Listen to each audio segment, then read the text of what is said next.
தமிழகத்தில் பெண்களுக்கு எதிரான வன்முறை அதிகரித்துள்ளதாக தவேகா தலைவர் விஜய் தெரிவித்துள்ளார்.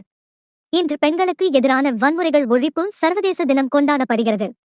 இதையொட்டி விஜய் வெளியிட்டுள்ள அறிக்கையில், சர்வதேச அளவில் பெண்களின் முன்னேற்றம் முன்பை விட நம்பிக்கை அளிப்பதாக இருந்தாலும் அவர்களுக்கான பாதுகாப்பு இன்றும் கேள்விக்கு உரியதாகவே இருக்கிறது.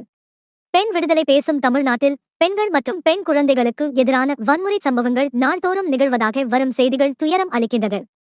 பெண்கள் மீதான வன்முறைகள் நாளுக்கு நாள் அதிகரித்து வருவதை தடுக்க நீதித்துறையின் துணையோடு ஆட்சியாளர்கள் இரும்பு கரம் கொண்டு நடவடிக்கைகளை மேற்கொள்ள வேண்டும். பெண்கள் மற்றும் பெண் குழந்தைகளுக்கு எதிரான பாலியல் குற்றங்கள் தொடர்பான புகார்களுக்கு அரசு தனி இணையதளத்தை உருவாக்க வேண்டும் என்று சென்னை உயர்நீதிமன்ற மதுரை அமர்வு யோசனை தெரிவித்துள்ளது. இதற்கு மதிப்பளித்து தமிழக அரசு தனி இணையதளத்தை உருவாக்கி பெண்கள் மற்றும் பெண் குழந்தைகளின் பாதுகாப்பை உறுதி செய்ய வேண்டும் என்று பெண்களுக்கு எதிரான வன்முறைகள் ஒழிப்பு சர்வதேச தினத்தில் வலியுறுத்துகிறேன். இவ்வாறு அந்த அறிக்கையில்